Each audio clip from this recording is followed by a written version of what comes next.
నమస్తే, welcome to four sides TV. Jagtial జిల్లా BB రాస్పల్లికి చెందిన మాజీ సర్పంచ్ ఆత్మహత్యకు పాల్పడ్డాడు. ఊళ్ళో అభివృద్ధి పనుల కోసం అప్పులు చేసిన దాసరి శంకరయ్య అనే రైతుకు నిధులు రాలేదు. దీంతో డబ్బులు ఇచ్చిన వారి నుంచి ఒత్తిడి పెరగడంతో మనస్తాపానికి గురయ్యాడు. తన మామిడి తోటలో పురుగుల మందు తాగాడు. అపస్మారక స్థితిలోకి వెళ్లిన ఆయన్ను స్థానికులు జగిత్యాల ప్రభుత్వ ఆసుపత్రికి తరలిస్తుండగా మార్గమధ్యంలో మృతి చెందాడు. అయితే శంకరయ్య గత ప్రభుత్వ హయాంలో మంజూరు అయిన 10 లక్షల అభివృద్ధి పనులను ఎన్నికల కోడ్ రావడంతో కాంగ్రెస్ ప్రభుత్వ హయాంలో అప్పులు చేసి పూర్తి చేశాడు. అయితే ఆ పనులకు సంబంధించిన బిల్లులు ఇప్పటి వరకు కూడా రాలేదు. దీంతో పాటు కుమారుడు విదేశాలకు వెళ్లడానికి ఆయన 15 లక్షలు అప్పు చేశాడు. బాకీలు ఇచ్చిన వారు పైసలు తిరిగి ఇవ్వాలని ఒత్తిడి చేయడంతో శంకరయ్య ఆత్మహత్య చేసుకున్నాడు.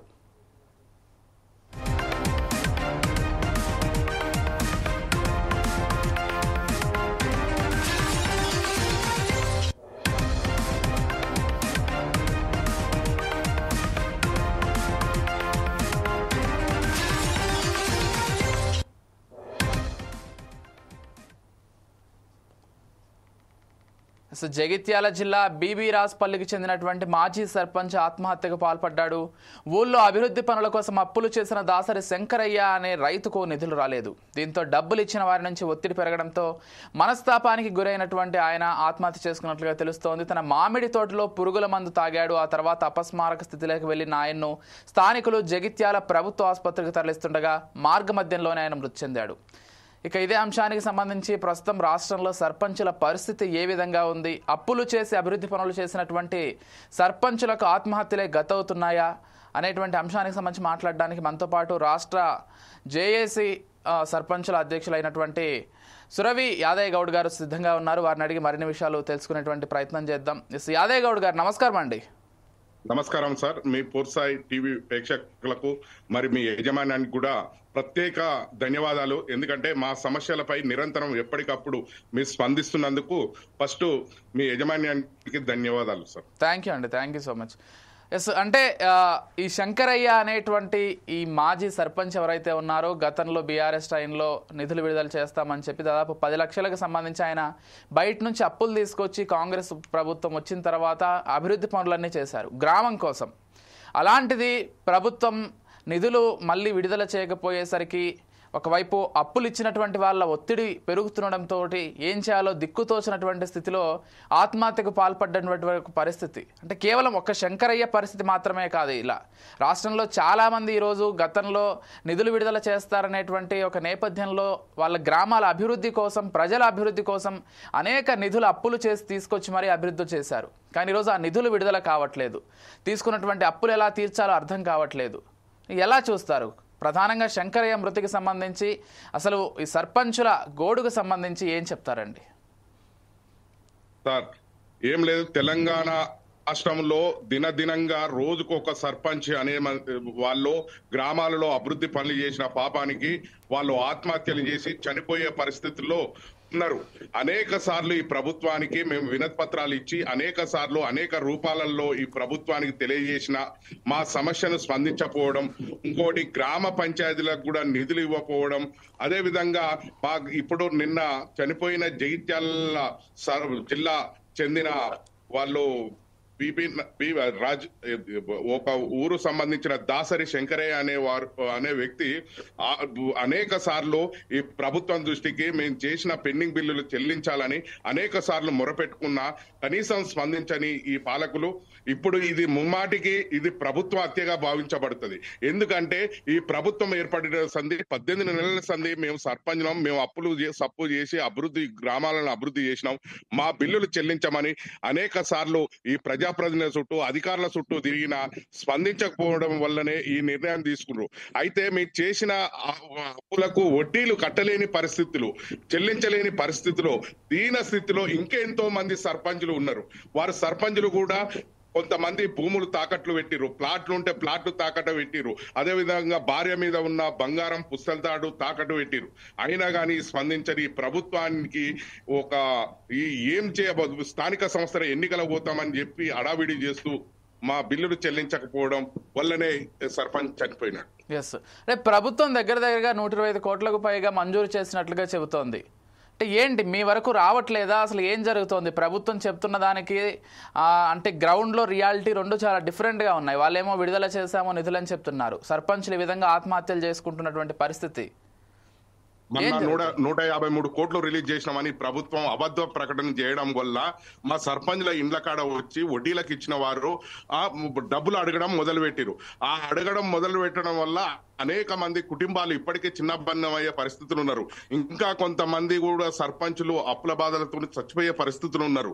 అయినా కానీ ప్రభుత్వాన్ని కరికరించకుండా కనీసం నిన్న జరిగిన క్యాబినెట్ మీటింగ్ లో మా సర్పంచ్ల పెండింగ్ బిల్లులు చెల్లించుతారేమో అనే దాని మీద ఎదురు చూసినాం. అయినా కానీ ఎటువంటి స్పందన లేదు క్యాబినెట్ మీటింగ్ లో. ఇప్పుడు ఈ రేవంత్ రెడ్డి సర్కార్ కు ఒకటి సూటిగా చెప్తున్నాం, వీళ్ళు ప్రజాప్రతినిధులు గ్రామంలో కనీసము మేము అప్పులు చేసి చచ్చిపోయినాం. ఎక్కడ కూడా ఏ ఎమ్మెల్యే గాని ఏ మంత్రి గాని అప్పులు చేసిన పాపానికి చనిపోయిన పరిస్థితులే లేరు. అయితే ఇది స్థానిక సంస్థ ఎన్నికలు అనే వరకల్లా స్థానిక సంబంధించిన ప్రజాప్రతినిధులు చిన్న చూపు చూస్తున్నారు. ఎస్, అంటే యాదయ్య గౌడ్ గారు దేశానికి పల్లెలే పట్టుకొమ్మలు అంటారు. అంటే పల్లెల్లో అభివృద్ధి ఖచ్చితంగా జరగాలనేటువంటిది ప్రభుత్వాలు కూడా పదే పదే చెప్తుంటాయి. కానీ కనీసం గతంలో చేసినటువంటి అభివృద్ధి పనులకు సంబంధించి అప్పుల పాలయ్యి ఇంత ఇబ్బందులు పడుతున్నా కానీ మీరు అంటే పదే పదే ప్రభుత్వం దృష్టికి తీసుకెళ్లే ప్రయత్నం చేస్తూ ఉన్నారు. సర్పంచుల జేఏసీ తరఫున కావచ్చు, లేకపోతే అనేక మంది వాళ్ళ డిస్టిక్ కలెక్టర్లకో లేకపోతే స్థానిక ఎమ్మెల్యేలకో తెలిపేటువంటి ప్రయత్నం చేస్తున్నప్పటికీ కూడా ఎందుకు ప్రభుత్వం ఇంత నిర్లక్ష్యంగా వ్యవహరిస్తోంది? ప్రభుత్వాలు ఎందుకంటే గతంలో బీఆర్ఎస్ పార్టీ హయాంలో చేసిన అభివృద్ధి పనులు కనపడుతున్నాయి. కేసీఆర్ ఆనవాళ్లే కనపడుతున్నాయి. ప్రతి పల్లెలో పల్లె ప్రకృతి వనాలు గాని, రైతు వేదికలు గాని, క్రీడా ప్రాంగణములు గాని, అదే విధంగా మన ఊరు మన బడి కార్యక్రమాలు గాని, అనేక రకాలుగా అభివృద్ధి పనులు అనేది కేసీఆర్ చేయించిన పనులని ఒక బీఆర్ఎస్ పార్టీ హయాంలో కేసీఆర్ ముఖ్యమంత్రి హయాంలో అయినాయి అని ఓ కక్ష కట్టినట్టు క్లియర్ గా కనపడుతుంది. ఈ పరిపాలన అనేది ఈ రకంగా ఉండదు. కంటిన్యూ ప్రాసెస్ లో ప్రభుత్వాలు నడవాలి. ఎందుకంటే కనీసము అభివృద్ధి పనులు అనేది యథావిధిగా ఉంటూనే ఉంటాయి. ఇప్పుడు మేము కట్టిన పల్లె ప్రకృతి వనాలు గాని, రైతు వేదికలు గాని, గ్రామ పంచాయతీ భవనాలు గాని, సీసీ రోడ్లు గాని అన్ని ప్రజలకు అవసరం వచ్చే పనులు చేసినాం.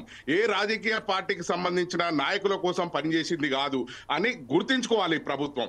ప్రజల కోసం పనిచేసిన వాళ్ళని ఇప్పుడు పస్తులుండే పరిస్థితికి తీసుకొస్తున్న ఈ ప్రభుత్వానికి సూటిగా చెప్తున్నాం, వీళ్ళు ఎంపీ ఎమ్మెల్యే ఎలక్షన్లు అయిపోయి దాదాపు ఇప్పుడు 18 నెలలు అయితే అంత దాకా ఆగుతారా? మా సర్పంచ్ల ఎన్నికలు అయితేనేమో 18 నెలలు అయిపోయిన దాకా కూడా వీళ్ళు ఎన్నికలు నిర్వహిస్తలేరు, మా బిల్లులు చెల్లిస్తలేరు. అదే విధంగా ఎంపీ ఎమ్మెల్యేల ఎలక్షన్లు వస్తాయంటే వాళ్ళు కనీసం మరి 18 నెలలకు ఓపిక పట్టుకునే శక్తి ఉంటుందా? వాళ్ళు అడ్వాన్స్ గా ముందస్తు ఎన్నికలని పెట్టుకొని జరుపుకొని వాళ్ళు ప్రజాప్రతినిధిగా చలమని అవుతుంటారు. కానీ స్థానిక సంస్థలకు సంబంధించిన ఎన్నికలనంగా ప్రజాప్రతినిధులనంగా ఒక చిన్న చూపు చూస్తూ అనేక రకాలుగా ఇబ్బందులకు గురి చేస్తూ ఈ ప్రభుత్వాలు ఒక కక్ష కట్టినట్టు వ్యవహరించడం ఇది సరైనది కాదు. మేము ఇప్పటికీ రేపు మేము అందరం సర్పంచ్లం, మేము పెండింగ్ బిల్లుల గురించి రాలేదని ఎవరు కూడా అధైర్యపడొద్దు. మా సర్పంచ్ల సంఘం జాయింట్ యాక్షన్ కమిటీ ఉంటది. మేము అవసరమైతే హైకోర్టు ద్వారా మేము పోయి ఈ ప్రభుత్వంపై మేము అప్పీల్ చేసి మా బిల్లులు చెల్లించే విధంగా మేము పోరాటం కొనసాగిస్తామని సర్పంచ్లకు చెప్తున్నాం. మేము మీడియా ద్వారా సర్పంచ్లందరికీ తెలియజేస్తున్నాం. ఎస్, అంటే యాదయ్య గౌడ్ గారు అంటే పల్లెల్లో ఇలా సర్పంచ్ల ఎన్నికలు ఒకవైపు జరగట్లేదు, స్థానిక సంస్థల ఎన్నికలు జరగట్లేదు, గతంలో ఉన్నటువంటి సర్పంచ్ల టైం లైన్ కూడా అయిపోయింది. ఈ నేపథ్యంలో హైకోర్టు కూడా వెళ్ళడం జరిగింది. అయితే సర్పంచ్లను కొనసాగించండి లేకపోతే వెంటనే ఎన్నికలు నిర్వహించాలని కూడా హైకోర్టు తీర్పునిచ్చినటువంటి పరిస్థితిని మనం గమనిస్తున్నాం. అంటే సర్పంచ్లు లేకపోవడం వల్ల ఒకవైపు గ్రామాల అభివృద్ధి కూడా కుంటుపడుతోంది. ఎక్కడికక్కడ వీధి దీపాలు కావచ్చు, డ్రైనేజీలు కావచ్చు, ఇవన్నీ కూడా చేసేటువంటి నాదుడు లేకుండా పోయాడు. ఏం చెప్పదలుచుకున్నారు? ప్రభుత్వానికి ఏం డిమాండ్ చేయాలనుకుంటున్నారు? ఏం చెప్తారు దీని గురించి?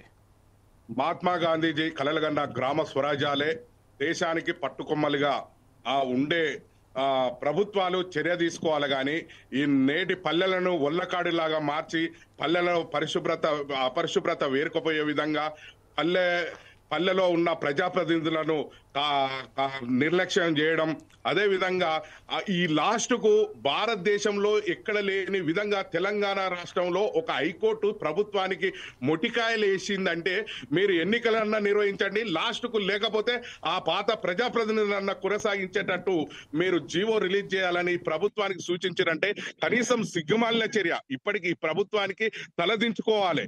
ఇప్పటికీ అనేక మంది ఎక్కడ లేని దేశంలో ఎక్కడ లేని విధంగా ఒక ప్రజాప్రతినిధులు అప్పుల బాధతో సూసైడ్ చేసుకుంటున్న దేశం ఏది రాష్ట్రం ఏదంటే తెలంగాణ రాష్ట్రం అని చెప్పే పరిస్థితి ఉంది.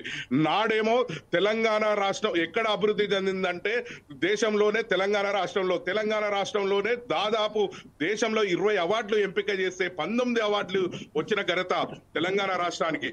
ఆ తెలంగాణ రాష్ట్రంలో ఇవాళ అన్నమా రామచంద్ర అంటూ అనేక మంది సర్పంచులు సూసైడ్ చేసుకొని మరణిస్తుంటే వీళ్ళకు పట్టనట్టు వ్యవహరిస్తున్నారు. అదే విధంగా ఇప్పటికీ రేవంత్ రెడ్డి సర్కార్ మీద చెప్తున్నాం, ప్రజాపాలన మీద ప్రజలకు ఇచ్చిన హామీల మీద దృష్టి పెట్టి అవసరాలు తీర్చే విధంగా ప్రభుత్వాలు ఉండాలి కానీ కక్ష సాధింపు చర్యకు పోయి సర్పంచులు అనేక మంది సూసైడ్ చేసుకునే పరిస్థితులు కల్పిస్తుందా అంటే దీన్ని తీవ్రంగా తెలంగాణ సర్పంచుల సంఘం జాయింట్ యాక్షన్ పక్షాన మేము తీవ్రంగా ఖండిస్తున్నాం. ఇప్పటికీ మా పెండింగ్ బిల్లులు చెల్లించకుండా ఇవాళ చనిపోయిన సర్పంచ్ కూడా ₹1 కోటి ఈ ప్రభుత్వం చెల్లించాలి. ఎందుకంటే అనేక అప్పులు చేసి ప్రభుత్వం కోసమే పని చేసి ఇవాళ ప్రభుత్వాలు ఇచ్చిన ఆదేశాల ప్రకారమే పని చేసిండు. ఆయన అప్పుల బాధలకు ఆయన కుటుంబ సభ్యులంతా ఇవాళ చిన్నాభిన్నమయ్యే పరిస్థితి ఉన్నది. కాబట్టి ఆ సర్పంచ్ కూడా చనిపోయిన వారికి ₹1 కోటి ఈ ప్రభుత్వం చెల్లించాలి. లేని ఎడల పెద్ద ఎత్తున మేము సర్పంచ్లంతా ఏకమై స్థానిక సమస్యలకు సంబంధించిన ప్రజాప్రతినిధులు ఏకం చేసి ఈ ప్రభుత్వంపై తిరుగుబాటు చేసేందుకు మేము సిద్ధంగా ఉన్నాం. Right, thank you Yadav Goud గారు. థ్యాంక్ యూ అన్న. థ్యాంక్ యూ అండి. చూస్తున్నాం కదా, యాదయ్య గౌడ్ గారు అయితే చాలా స్పష్టంగా చెప్తున్నారు, వెంటనే పెండింగ్ బిల్లులన్నీ కూడా చెల్లించాల్సినటువంటి బాధ్యత ప్రభుత్వాలకు ఉంది అని చెప్తున్నారు. అంతేకాకుండా ఈ ఎన్నికలు ఏవైతే ఉన్నాయో స్థానిక సంస్థల ఎన్నికలు అవి వెంటనే నిర్వహించడమో లేకపోతే ఉన్న వాళ్ళను కొనసాగించడమో చేయాలి హైకోర్టు చెప్పినట్లుగా అంటూ వారు పూర్తిగా ప్రభుత్వాన్ని డిమాండ్ చేస్తున్నారు. అంతేకాకుండా ఈ శంకరయ్య ఎవరైతే చనిపోయారో ఆయన కుటుంబానికి ₹1 కోటి ఆర్థిక సాయం అందించాల్సినటువంటి బాధ్యత కూడా ప్రభుత్వానికే ఉంది. ఎందుకంటే ఆయన ప్రజల కోసం పల్లె కోసం మాత్రమే అప్పులు చేసి ఈరోజు చనిపోయినటువంటి పరిస్థితి ఏర్పడింది. కాబట్టి ఆ బాధ్యత కూడా ప్రభుత్వమే తీసుకోవాలంటూ డిమాండ్ చేస్తున్నారు. మొత్తంగా ఇప్పటికైనా కానీ పల్లెల్లో ఉన్నటువంటి సమస్యలకు సంబంధించి సర్పంచుల పెండింగ్ బిల్లులకు సంబంధించి ప్రభుత్వం స్పందించాలని కోరుకుందాం. వెంటనే ఆ బిల్లులు విడుదల చేసి స్థానిక సంస్థల ఎన్నికలు వీలైనంత త్వరగా నిర్వహించాలని కోరుకుందాం.